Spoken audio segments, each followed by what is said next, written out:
Ipinakita ng Kamara de Representantes sa ilalim ng pamumuno ni Speaker Faustino Bojidy III ang kanilang bilis at disiplina sa trabaho. Bago pa man mag-adjourn para sa Holy Week break, nasa 18 na mula sa 52 LEDAC priority measures ang naipasa na o kaya naman ay nasa bicameral stage. Sinabi ni House Majority Leader Sandro Marcos, hindi pinabagal ng session calendar ang momentum ng Kamara. Sa katunayan, ayon pa sa kanya, pinaka-more advanced na rito ang pag-reset ng unang regular elections sa BARM na ratified na sa BICAM stage.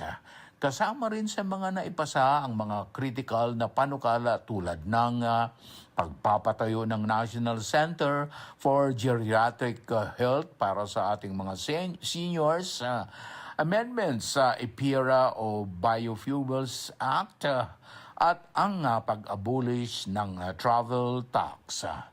Binigyang diin din ni Marcos ang pagpasa sa bill na nagbibigay ng kapangyarihan sa Pangulo na bawasan o suspindihin ang excise tax sa petrolyo, isang agarang tugon sa nararanasang krisis sa Middle East at mataas na presyo ng bilihin.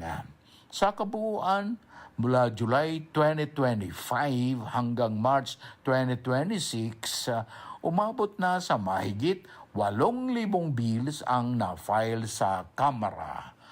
Patunay umano ito na ang lehislatura ay hindi lamang basta nagbibilang ng papel, kundi tunay na kumikilos para sa reforma.